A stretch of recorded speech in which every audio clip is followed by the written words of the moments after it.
Saat ajalnya tiba, siluman rubah berusia 1000 tahun, memberikan mutiara rohnya kepada seekor harimau yang sekarat. Hanya karena Wenfu, suami rubah itu, adalah penyelamat harimau tersebut. Sebelum meninggal, rubah itu menitipkan anaknya pada harimau tersebut. Ini, musuh datang untuk membasmi mereka. Rubah putih terpaksa menaruh harapannya pada Sanjun, sang harimau. Setelah menghabisi kawanan harimau, Yuer perlahan memasuki desa. Namun, ketika ia tiba di reruntuhan, ia tidak melihat bocah berambut putih itu. Tetapi, aroma musang terlihat di sana. Ia tahu anak itu pasti dibawa oleh musang. Ternyata, saat Yuer dan rubah putih bertempur, musang diam-diam membawa anak itu. Saat ini, ia telah meninggalkan desa menuju wilayahnya. Di sisi lain, saat Yuer hendak berbalik pergi, tiba-tiba ia mencium aroma berbahaya. Mungkinkah itu Sanjun, yang diselamatkan oleh rubah dengan mengorbankan mutiara rohnya?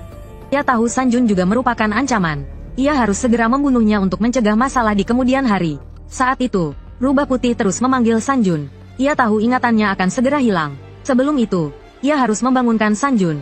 Tiba-tiba, ia merasakan hawa dingin di belakangnya. Saat menoleh, ia melihat Yuer yang mengerikan. Melihat makhluk yang ingin membunuh anaknya, ia ingin mencabik-cabiknya. Meskipun tak memiliki kekuatan lagi, rubah putih mengerahkan seluruh tenaganya untuk menggigit Yuer. Yuer memandang rubah kecil itu dan berkata, "Meskipun kau tak peduli, Sanjun akan pulih. Tapi kau menggunakan mutiara roh 1000 tahun untuk menyelamatkannya. Mengubahnya menjadi monster yang mengerikan. Aku harus membasmi ancaman ini." Sambil berkata demikian, ia bersiap membunuh Sanjun. Detik berikutnya, ia merasa ada yang tidak beres. Meskipun aura Sanjun terus meningkat, aura itu tidak semengerikan sebelumnya. Sebelum Yuer sempat bereaksi, tinju yang kuat menghantam wajahnya. Yuer yang berkulit tebal langsung memuntahkan darah. Seorang pria berotot merah berdiri di hadapannya. Ternyata, ia adalah jenderal terkuat Raja Rubah Putih. Kekuatannya setara dengan 10 harimau. Untuk melindungi anaknya, Raja Rubah Putih menanamkan gennya pada Peng, sang harimau, memberinya sedikit kesadaran manusia. Selama Peng merasakan auranya, ia akan bertransformasi. Yang berdiri di hadapan Yuer adalah Peng yang telah bertransformasi. Saat Yuer hendak bangkit, Peng yang kuat langsung menangkap pergelangan tangannya dan membantingnya ke tanah. Namun, saat itu Peng hanya memikirkan bocah berambut putih. Ketika ia tiba di reruntuhan, tempat itu sudah kosong. Detik berikutnya, dahinya memancarkan cahaya redup. Tak lama kemudian, Peng menyadari aura Raja Rubah Putih semakin menjauh. Ia pun mengejar aroma bocah itu tanpa sadar. Tiba-tiba, Yuer menyerangnya dari belakang. Menggunakan cambuk api, ia mengikat tangan dan kaki Peng. Ia hanya ingin mengulur waktu bagi musang. Ia tahu ia tak bisa mengalahkan monster di hadapannya. Di sisi lain, Bai Mei sangat marah mengetahui Peng juga ada di desa. Ia tahu betapa mengerikannya binatang buas di dalam tubuh Peng. Jika terbangun, itu akan menjadi bencana bagi mereka. Ia segera memerintahkan pemimpin macan tutul dan serigala untuk membantu. Ia juga berpesan agar mereka jangan berurusan dengan Peng. Yang penting, bawa anak itu kembali dengan selamat. Di sisi lain, musang yang membawa anak itu sudah berada ribuan mil dari desa. Ia tidak tahu siapa anak Raja Rubah Putih.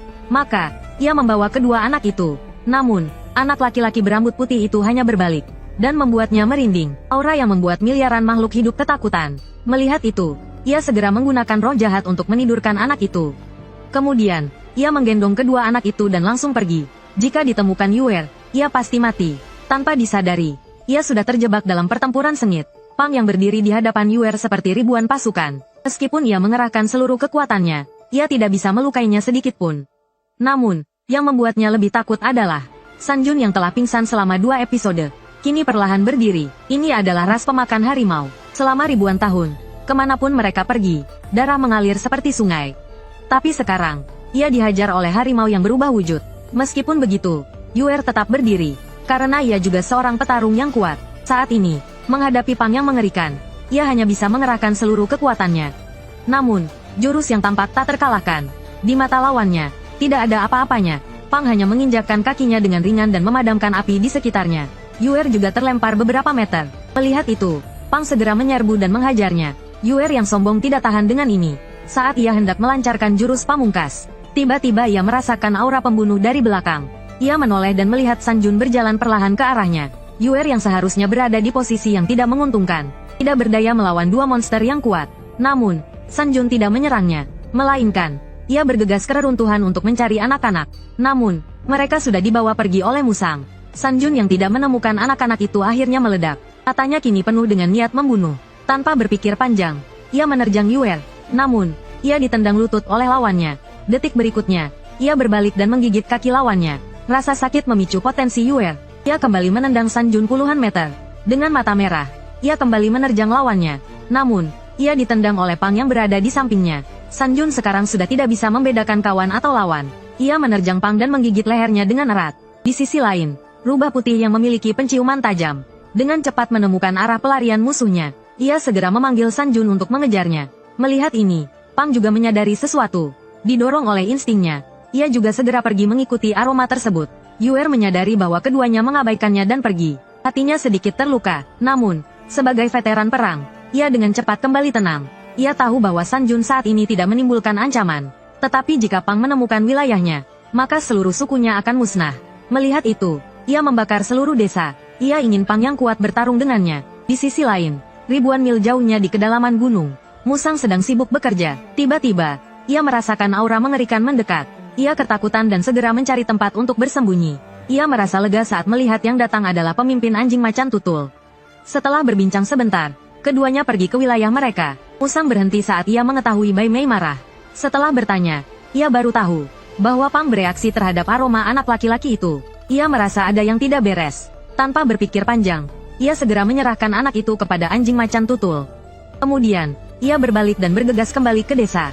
Sementara itu, Gagak yang pergi memanggil serigala macan tutul, membawa mereka semakin dekat ke desa. Namun, di tengah perjalanan, mereka bertemu dengan ketua anjing macan tutul.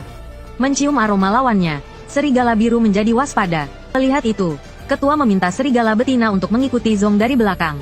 Yang lainnya melanjutkan perjalanan ke desa untuk membantu San Jun. Sebelum berpisah, ketua berulang kali mengingatkan serigala betina untuk menjaga jarak. Tapi dalam sekejap mata, dia muncul di depan anjing macan tutul. Kemunculan tiba-tiba itu membuatnya bingung. Tapi tugasnya saat ini adalah membawa anak-anak ke wilayahnya secepat mungkin. Tanpa pikir panjang, dia mengabaikan gadis itu dan segera pergi. Kebetulan, di tengah perjalanan, dia bertemu lagi dengan sekelompok orang. Mereka adalah Hong Dalang, sahabat baik Bai Lingwang. Si gemuk di sampingnya melihat pakaian lawan yang aneh. Dia hendak mendekat untuk menyelidiki, tapi dia hampir diserang. Untungnya, Hong Dalang turun tangan tepat waktu, menyelamatkan nyawanya. Anjing macan tutul menyadari bahwa mereka hanyalah penduduk desa biasa. Tanpa niat jahat, dia berbalik dan pergi. Melihat sosoknya yang menjauh, Hong Dalang merasa ada aroma familiar dari keranjang di punggungnya. Yang tak disangkanya, mereka telah kehilangan waktu terbaik untuk menyelamatkan Jia. Pria yang membawa kepala babi seberat ribuan kati ini, bisa makan ratusan babi dan sapi dalam sekali makan. Setiap hari dia harus menjalani latihan yang menyiksa, hanya untuk menjadi samsak bagi orang lain, dipukuli ribuan kali. Tapi kekuatan tempurnya membuat semua binatang gemetar ketakutan. Setelah berubah, dia bahkan bisa melawan sekelompok harimau ganas sendirian. Tapi di depan pria berotot merah ini, dia tidak berdaya. Bahkan setelah kembali ke wujud aslinya, dia tetap tidak bisa menggoyahkannya. Bahkan kelompok anjing macan tutul yang datang untuk membantu, di hadapannya seperti anak ayam yang diremas. Agar Musang cepat membawa anak-anak kembali ke wilayahnya, Yuer harus membiarkan anjing macan tutul menghentikan San Jun terlebih dahulu. Dia sendiri tetap tinggal untuk bertarung sampai mati melawan Pang. Tapi dia sudah terluka parah dan hanya bisa mengulur waktu untuk rekan satu timnya. Saat ini, dia tahu bahwa dia telah mencapai batasnya. Tapi Pang tidak memberinya kesempatan untuk bernapas. Mencengkeram pergelangan tangannya, menginjak kakinya. Dengan tendangan cambuk, dia langsung merobek lengannya. Kemudian, dengan ekspresi jijik, dia melempar lengan itu dan perlahan berjalan menuju Yuer. Tepat ketika dia mengira akan mati, tubuh Pang berubah dengan kecepatan yang terlihat. Ternyata ketua anjing macan tutul membawa anak-anak semakin jauh dari desa, sehingga dia tidak bisa merasakan aura Bai Lingwang. Tanpa peningkatan kekuatan, Pang langsung seperti domba yang siap dicabik Yuer. Sebelum dia sempat bereaksi, dia dijatuhkan ke tanah. Tapi insting binatangnya membangkitkan potensinya. Dia segera mulai menyerang. Pang mengerahkan seluruh kekuatannya untuk menabrak Yuer. Tak disangka, tabrakan itu membuat keduanya jatuh dari tebing. Di sisi lain, San Jun dan dua binatang lainnya masih mengejar aroma dengan putus asa. Tak lama kemudian, mereka tiba di kedalaman gunung. Jejak di pohon membuat rubah putih panik. Dan waktunya sudah hampir habis. Dia hanya bisa memohon pada San Jun untuk menemukan anak itu. Setiap kata seperti ucapan terakhir. San Jun sudah merasa bingung dengan kesembuhannya yang cepat. Sekarang dia yakin rubah putih telah memberinya mutiara spiritual 1000 tahun. Tepat saat dia ingin bertanya pada rubah putih, mata rubah putih menjadi redup. Saat ini, dia telah kehilangan ingatan sebelumnya. Ketika rubah putih melihat San Jun di sampingnya, dia ketakutan. Melihat itu, dia langsung berlari ke hutan. Tak disangka, dalam sekejap mata, dia ditangkap oleh bayangan hitam. Setelah dia mati, ternyata itu adalah kelompok anjing macan tutul yang bersembunyi di kegelapan. Melihat adegan ini, San Jun langsung mengamuk. Saat dia bersiap untuk menyelamatkan rubah putih, dia diserang oleh macan tutul yang sedang mengintai. Detik berikutnya, dia terjatuh ke tanah dan tidak bisa bergerak. Melihat hal itu, macan tutul lainnya keluar dari hutan. Mereka pikir mereka bisa menang dengan jumlah yang lebih banyak, tetapi mereka tidak tahu bahwa hidup mereka dalam bahaya. Melihat kerabatnya disakiti oleh binatang buas ini, harimau gunung yang marah melepaskan diri dari ikatan dan menyerang balik. Dalam sekejap mata, dia berada di depan pemimpin macan tutul dan menamparkan mulutnya. Dia berhasil menyelamatkan rubah putih. Macan tutul yang tersisa ketakutan dan melarikan diri. Harimau gunung batuk darah karena terlalu banyak menggunakan sihir. Kelompok harimau putih yang bersembunyi di dekatnya selama pertarungan gemetar ketakutan, melihat bagaimana dia dengan mudah mengalahkan kelompok macan tutul yang ganas. Mereka merasa tidak percaya. Sebelum mereka sempat bereaksi, harimau gunung sudah berada di depan mereka. Tetapi harimau gunung tidak menyakiti mereka. Malahan, dia meminta mereka untuk menjaga rubah. Dia akan mengejar macan tutul yang melarikan diri. Hanya dengan menemukan mereka, dia bisa menemukan anaknya. Sementara itu, pertarungan antara Pang dan Yuer masih berlangsung. Yuer menggigit leher Pang. Pang berusaha sekuat tenaga tetapi tidak bisa melepaskan diri. Segera, dia ditekan ke tanah. Saat Yuer hendak menusuk mata Pang dengan ekornya, ekornya digigit putus oleh harimau gunung. Ternyata dia mengikuti macan tutul yang melarikan diri ke tempat ini. Harimau gunung menatap tajam Yuer dengan marah. Sepertinya kamu sudah melupakan pelajaran terakhir. Sekarang aku pasti akan memotongmu menjadi 8 bagian. Yuer melihat 2 harimau buas di depannya. Dia merasakan kematian perlahan mendekatinya. Binatang yang kehilangan satu lengannya ini berani menantang 2 harimau buas di hadapannya. Hanya karena pria ini telah memusnahkan seluruh klannya. Meskipun pria itu sudah terluka parah, dia masih ingin membunuh anaknya untuk menghilangkan akar masalah. Namun dia tidak menyangka bahwa ada harimau yang melindungi anak itu. Menghadapi 2 raja binatang, dia hanya bisa bertaruh nyawa. Raja Gunung dan temannya memutuskan untuk menyerang dari 2 sisi. Namun, Yuer bukanlah lawan yang mudah. Menghadapi serangan mematikan dari Raja Gunung, dia segera menggunakan tubuh Pang untuk menangkis serangan itu. Lalu dia menendang Raja Gunung hingga terbang. Kemudian dia menekan Pang kuat-kuat ke tanah dan menggigit putus telapak harimau itu. Pang yang terluka parah langsung pingsan. Melihat kekuatan Yuer yang luar biasa, Raja Gunung tidak berani menyerang. Meskipun dia telah tumbuh besar di sisi Raja Putih dan tidak pernah takut menghadapi binatang lain, monster ini membuatnya kehilangan kepercayaan diri. Ketika dia melihat sikap sombong dari Yuer, dia akhirnya menenangkan diri dan bersiap untuk bertarung. Yuer melihat Raja Gunung tidak berani menyerang dan mulai memprovokasinya dengan kata-kata. Dia berharap itu bisa membuat Raja Gunung melakukan kesalahan. Kamu, sebagai Raja Binatang, bahkan tidak bisa melindungi seorang anak. Anak itu adalah yang memiliki aura Raja Putih. Ketika dia berkata itu, dia menyadari sesuatu yang salah. Bukankah Raja Putih adalah musuh yang membunuh seluruh klannya? Saat itu, dia kehilangan dirinya karena kebencian. Seluruh tubuhnya mulai gemetar tanpa sadar. Melihat ini, Raja Gunung melompat ke arah Yuer yang sedang melamun. Lalu dia menggunakan cakar harimau untuk memberikan puluhan tamparan cepat. Kemudian dia menggigit leher Yuer dan menjatuhkannya ke tanah. Namun, sedetik kemudian, Yuer melepaskan diri. Dalam kondisi linglung, dia tetap menunjukkan kekuatannya. Hanya dengan beberapa gerakan, dia berhasil menjatuhkan Sanjun dan sepenuhnya mengaktifkan kekuatan garis keturunannya. Kemudian, dia mengeluarkan cambuk api dan mengikat Sanjun dengan erat. Namun, hal itu malah memicu potensi Sanjun. Sanjun yang lepas dari ikatan menggigit lengan Yuer yang terluka. Yuer langsung menjerit kesakitan. Dalam kepanikan, dia buru-buru menembakkan nafas atom ke arah Sanjun. Sanjun yang terluka parah jatuh ke tanah dan tidak bergerak. Saat Yuer bersiap untuk menghabisinya, dia dihentikan oleh Pang yang telah siuman. Pang langsung menamparkan lehernya dengan keras. Tulang leher Yuer langsung patah saat dia jatuh ke tanah. Sebelum Yuer sempat bereaksi, Pang sudah berada di depannya. Melihat itu, Yuer mencoba menggunakan trik yang sama. Dia mencoba menggunakan tubuh Sanjun sebagai perisai. Namun, Pang langsung melompati Sanjun. Tanpa pertahanan, Yuer langsung terpental. Sebelum dia sempat bereaksi, dia sudah dikerubungi oleh 2 harimau. Dengan kerjasama yang sempurna, Sanjun menggigit putus kepala Yuer. Setelah pertarungan berakhir, Pang juga ambruk ke tanah. Tapi dia memaksakan diri untuk berdiri. Kedua harimau menatap mayat Yuer dalam diam. Tapi mereka tahu betul, kesulitan yang lebih besar menunggu mereka di depan. Bukan saatnya bagi kedua harimau untuk bernostalgia. Karena Pang harus segera kembali ke kelompoknya untuk mencari anaknya. Sanjun pun tak banyak bicara, karena ada hal yang lebih penting yang harus dia lakukan. Setelah kedua harimau pergi, sebuah kepala muncul gemetar dari balik pepohonan. Tak disangka, Yuer, petarung terkuat suku, terbunuh. Melihat itu, dia segera terbang ke sarang Bai Mei. Di sisi lain, Hong Dalang yang sedang dalam perjalanan pulang, mendengar dari penduduk desa bahwa desanya diserang harimau. Khawatir akan keselamatan keluarganya, dia bergegas pulang. Namun, saat melihat puing-puing di hadapannya, dia langsung pingsan. Dari cerita penduduk desa, saat mereka mendengar ledakan dan tiba di lokasi, mereka hanya melihat seekor harimau berdiri di depan pintu rumahnya. Mendengar itu, Hong Dalang menangis terseduh-seduh. Dia bersumpah akan membalas dendam. Sejak lahir, bocah itu sudah diajak bermain dengan harimau oleh ayahnya. Menangkap ular sudah seperti rutinitas sehari-harinya. Karena ibunya adalah rubah siluman berusia 1000 tahun. Dia bahkan memiliki kekuatan misterius dalam tubuhnya. Berbagai pihak mengerahkan seluruh kekuatan mereka untuk mendapatkannya. Ayahnya terbunuh saat melindunginya. Ibunya juga kehilangan ingatan dan kembali ke wujud aslinya. Meskipun San Jun dan Pang telah membunuh jenderal musuh, bocah itu tetap diculik. Satu-satunya yang tahu petunjuk, anjing macan tutul, telah dibunuhnya. San Jun menatap ke kejauhan, merasa sangat bersalah. Tapi saat ini tidak ada cara lain. Dia berencana untuk memeriksa kondisi Baihu terlebih dahulu sebelum memutuskan langkah selanjutnya. Saat hendak berbalik, dia melihat kelompok serigala biru datang. Setelah berbincang sebentar, Raja Serigala meminta San Jun untuk tidak terlalu khawatir.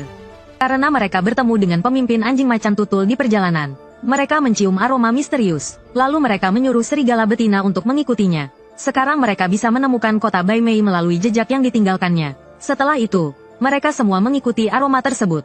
Sementara itu, di puncak pegunungan timur, pemimpin anjing macan tutul telah tiba di tujuan bersama sang bocah. Dia segera menyerahkan bocah itu kepada bawahannya untuk diberikan kepada Bai Mei. Lalu dia berbalik dan bergegas menuruni gunung. Dia akan menghabisi penguntit di belakangnya. Gadis serigala yang tak menyadari apapun masih membuat tanda. Tanpa sepengetahuannya, ketua macan tutul sudah ada di belakangnya. Dalam sekejap, dia melancarkan tendangan cambuk ke arah gadis serigala. Untungnya, dia berhasil menghindarinya dengan gerakan lincah. Melihat ketua macan tutul yang kuat di hadapannya, dia tahu dia tidak punya peluang untuk menang. Melihat itu, dia berbalik dan hendak melarikan diri. Tapi macan tutul itu mengejarnya tanpa henti. Saat itu, macan tutul yang datang untuk melapor kebetulan melihat keduanya. Tanpa berpikir panjang, dia buru-buru memanggil ketuanya, lalu memberitahunya bahwa kelompoknya telah dibantai oleh harimau. Mendengar itu, ketua macan tutul sangat marah. Sementara itu, di gunung yang tidak jauh dari sana, gadis serigala juga menemukan rekan-rekannya yang datang. Setelah berdiskusi, mereka memutuskan untuk membiarkan gadis serigala kembali memanggil ketua mereka. Yang lain terus mengikuti kelompok macan tutul. Tiba-tiba, ketua macan tutul muncul dari persembunyian. Salah satu serigala buru-buru menyuruh temannya membawa gadis serigala pergi terlebih dahulu. Dia sendiri tetap tinggal untuk menghadang. Tanpa berpikir panjang, temannya membawa gadis serigala dan cepat-cepat melarikan diri. Namun, kekuatan lawan terlalu besar. Dalam sekejap mata, dia telah dihabisi. Ketua macan tutul memandangi mayat di hadapannya. Dia merasa masalahnya semakin serius. Satu harimau saja sudah cukup merepotkan. Sekarang muncul lagi klan serigala biru. Tanpa berpikir panjang, dia buru-buru pergi untuk mencegah gadis serigala menemukan kelompoknya. Saat ini, harimau di sisi lain telah menemukan klan harimau putih. Tapi dia tidak melihat rubah putih. Dia hanya melihat semua harimau putih pingsan di tanah. Melihat situasi ini, harimau memutuskan untuk menunggu di sini sampai mereka sadar. Dia ingin memastikan rubah putih aman sebelum pergi. Mendengar itu, Raja Serigala tidak banyak bicara. Lalu dia menyuruh adik serigala untuk tinggal dan memimpin harimau mengikutinya. Mereka pergi ke kota alis putih untuk mencari anak itu. Beberapa saat kemudian, harimau putih yang pingsan mulai sadar. Tapi mereka tidak tahu kemana perginya rubah putih. Mereka hanya ingat mencoba berbagai macam tanaman untuk menyembuhkannya, seperti sennom. Akibatnya, mereka tertidur tanpa sadar. Saat mereka berbicara, mereka melihat rubah putih berdiri di tebing yang tidak jauh dari sana. Pada saat yang sama, kelompok serigala merah besar juga melihat rubah putih di tempat tinggi. Saat dia tiba, rubah putih berbalik dan pergi. Kebetulan bertemu dengan harimau yang datang mencarinya. Tapi karena kehilangan ingatan, dia langsung panik ketika melihat harimau. Melihatnya pergi, harimau itu termenung. Saat dia melihat serigala merah besar, setelah berpikir sejenak, dia juga berbalik dan perlahan pergi. Di sisi lain, gadis serigala yang melarikan diri mengira dia telah lolos. Siapa sangka, ketua macan tutul sudah ada di depan mereka. Gadis manusia itu dibesarkan oleh kawanan serigala sejak kecil. Dia tidak hanya cekatan dan memiliki indera penciuman yang tajam, tapi juga tidak gentar menghadapi musuh yang beberapa kali lebih kuat darinya. Meskipun dicekik oleh pria itu, dan digantung di tebing, dia tidak takut. Tapi air mata mengalir tanpa bisa dicegah. Bukan karena dia takut mati, tetapi karena dia tidak menyelesaikan tugas yang diberikan Raja Serigala. Tepat ketika dia mengira dia akan mati, Raja Serigala tiba-tiba bergegas keluar dari hutan. Pria itu menendang Raja Serigala menjadi dua bagian dengan satu tendangan cambuk. Tanpa diduga, dia tidak mati, malah berubah menjadi dua Raja Serigala yang menggigit ketua macan tutul. Saat ketua macan tutul lengah, mereka langsung menggigit tumitnya. Kesakitan, dia buru-buru melepaskan diri. Lalu dia melakukan salto ke belakang untuk menjauh dari Raja Serigala. Karena kakinya terluka, dia hampir jatuh. Tapi lawannya tidak memberinya kesempatan untuk bernapas. Dalam sekejap mata, 3 Raja Serigala menyerbunya lagi. Menghadapi Raja Serigala yang ganas, dia hanya bisa bertarung mati-matian. Pemimpin anjing macan tutul, Xian, berhasil mengalahkan kloningan Serigala Raja. Lalu, dia menahan serangan asli Serigala Raja dengan lengannya. Saat dia berpikir dia sudah menang, ternyata Serigala Raja bisa berpindah dengan mudah di antara kloningannya. Anjing macan tutul tak percaya dengan apa yang dilihatnya. Tapi Serigala Raja tak mau melepaskannya. Dia langsung menggigit wajah anjing macan tutul.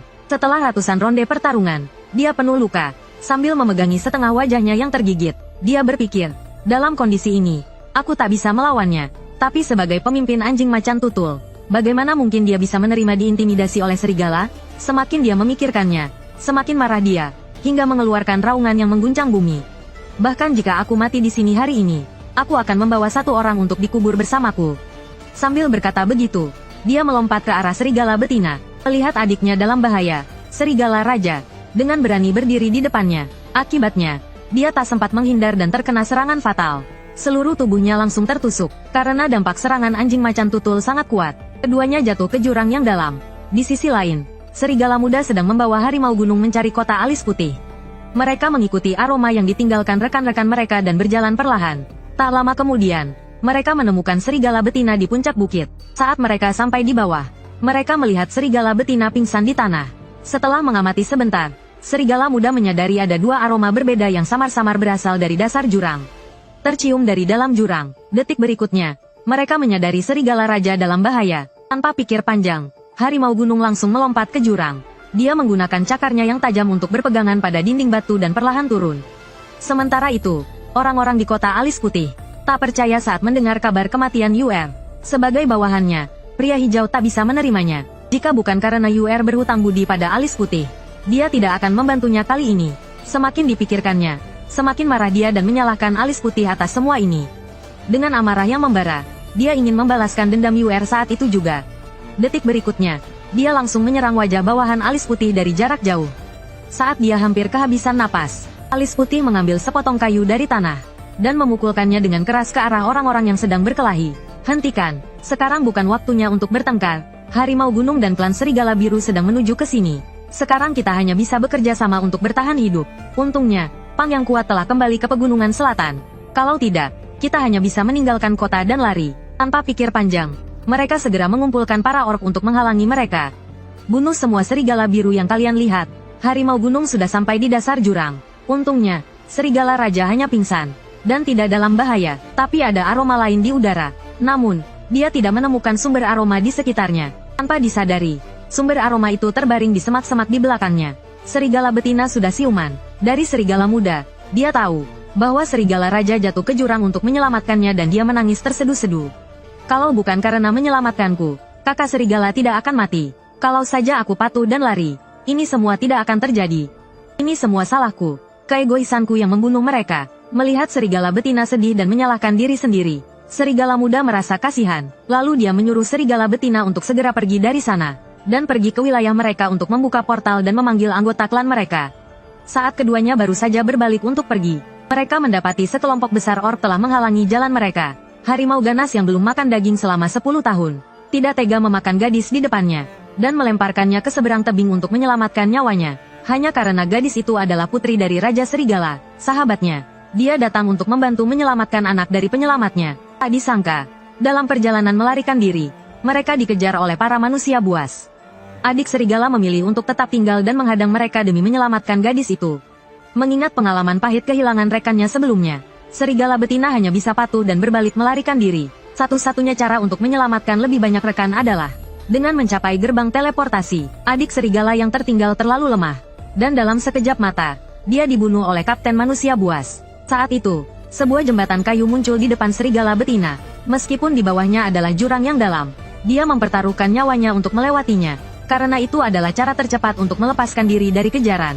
Tanpa diduga, manusia buas yang datang mengejarnya agak nekat. Dia menerjang ke arah serigala betina tanpa mempedulikan nyawanya. Kekuatan yang dahsyat langsung mematahkan jembatan kayu. Keduanya tampak akan jatuh ke jurang. Kapten mereka, dengan perintah hidup atau mati harus ditemukan, segera menyuruh anak buahnya untuk mencari mayat mereka. Saat mereka bersiap untuk turun, tiba-tiba salah satu dari mereka tercabik menjadi 2. Terlihat cakar harimau mencengkeram tepi tebing.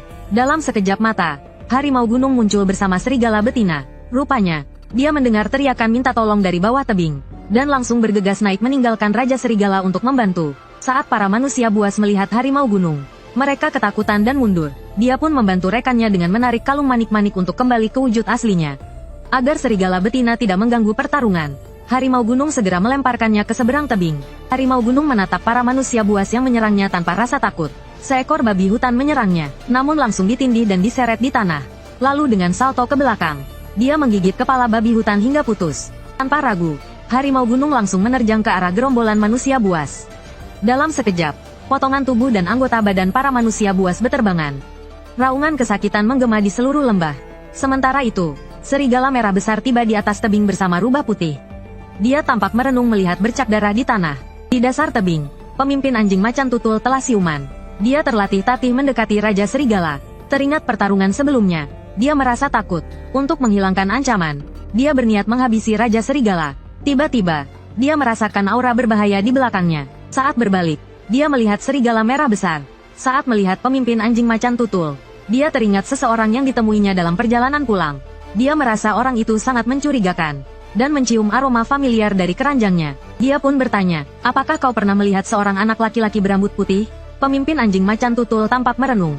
Keterlibatan kawanan serigala sudah di luar dugaannya. Sekarang kenapa manusia juga ikut campur? Dia menyesal telah bekerja sama dengan alis putih. Dia harus segera keluar dari masalah ini. Dia meraung marah, lalu menerjang serigala merah besar. Namun, serangannya dengan mudah ditangkis. Anjing macan tutul menyadari bahwa pria di hadapannya tidak bisa diremehkan. Meski begitu, kekuatan manusia tidak sebanding dengan manusia buas. Anjing macan tutul yang tampak terluka, dengan mudah mematahkan gagang pisau serigala merah besar. Hanya dengan sekali sikutan, dia membuat serigala merah besar muntah darah. Serigala merah besar yang berpengalaman bukan lawan yang mudah. Dia membalas dengan tendangan ke wajah kanan anjing macan tutul yang terluka. Macan tutul melukai lengannya dengan sabetan pisau. Keduanya bertukar pukulan selama ratusan ronde. Namun, sebagai manusia, serigala merah besar akhirnya tak mampu menandingi. Semakin lama, tenaganya semakin melemah. Dia terus terdesak dan kalah. Saat pemimpin macan tutul mengira pertarungan telah berakhir, Raja Serigala tiba-tiba menggigit dari samping. Tanpa pertahanan, pergelangan tangan macan tutul tergigit. Melihat itu, serigala merah besar melancarkan serangan fatal. Pukulan yang dilatih selama 30 tahun menghancurkan separuh tubuh macan tutul. Melihat tubuh macan tutul yang hancur, serigala merah besar merasa lega.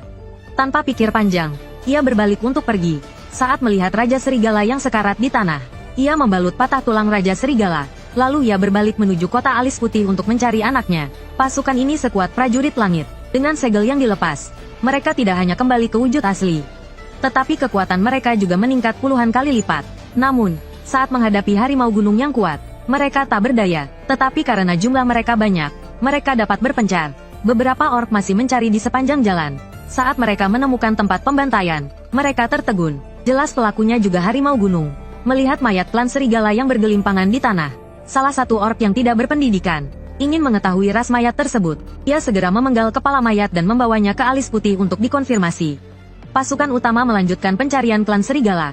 Tak lama kemudian, para orc menemukan mayat Raja Serigala di dasar jurang. Saat salah satu orc hendak membawanya untuk mendapatkan hadiah, tiba-tiba seorang pria botak berotot jatuh dari atas. Saat melihat saudara-saudaranya, macan tutul mati mengenaskan dan terinjak-injak. Ia langsung menggertakkan giginya karena marah. Dengan tendangan cambuk, ia menendang dua orc. Lalu, dengan tandukan kepala, ia menghancurkan kepala salah satu orc. Hanya dengan 2 jurus, ia membuat para orc lari tunggang langgang. Melihat saudaranya yang hanya tersisa separuh tubuh, ia termenung. Setelah mencari, ia menemukan petunjuk di tanah. Ia tak percaya manusia yang membunuh macan tutul. Alis putih telah memerintahkan untuk tidak mengganggu klan serigala dan manusia. Tapi sekarang ia tak peduli. Ia hanya ingin membalaskan dendam saudaranya. Saat ia hendak mengikuti jejak kaki, tiba-tiba mayat orc terlempar ke arahnya. Ia segera menangkisnya ke dinding. Melihat mayat yang hancur, ia tahu orang yang datang pastilah kuat. Dengan tatapan ketakutan, ia melihat harimau gunung yang berlumuran darah berjalan perlahan ke arahnya. Bawa aku ke kota alis putih, atau kau akan mati. Mendengar itu, Taisan segera memandu harimau gunung. Namun, tak lama kemudian, mereka terhalang oleh jurang. Taisan yang cerdik segera mengangkat pohon besar untuk dijadikan jembatan. Namun karena terlalu kuat, pohon itu patah menjadi 3. Melihat itu, Taisan segera beralasan pada harimau gunung. Detik berikutnya, lehernya digigit erat. Saat ia mengira ajalnya telah tiba, harimau gunung melompat ke seberang. Karena jaraknya terlalu jauh, ia terjatuh. Untungnya, di saat-saat terakhir, harimau gunung berhasil meraih kayu. Dengan satu lompatan, ia mencapai puncak tebing. Keduanya selamat. Sementara itu, di kota Alis Putih bagian utara, Alis Putih yang tak kunjung mendapat kabar tentang anaknya, wajahnya membiru karena marah. Pesan yang ia kirim juga menghilang. Ia menyadari bahwa situasi semakin buruk. Saat ia sedang merasa kesal, tiba-tiba sesosok bayangan muncul di luar kota. Ternyata, itu adalah prajurit monster yang membawa kepala serigala tadi. Ia ingin memastikan apakah itu serigala biru. Bai Mei sangat marah hingga kepalanya hampir meledak melihat kejadian ini. Ia segera memerintahkan agar prajurit monster dan kepala serigala itu dibuang. Tanpa disadari, kepala serigala yang dibuang di luar kota akan membawa bencana besar baginya. Di sisi lain, wanita serigala masih berlari kencang di hutan. Di belakangnya, ribuan prajurit monster terus mengejar. Mereka mengejarnya seperti lintah. Saat itu, di depan wanita serigala terdapat jurang yang sangat dalam. Ia mendongak melihat bulan purnama dan berkata, selama waktunya belum tiba, masih ada harapan. Namun, di belakangnya sudah tidak ada jalan untuk mundur.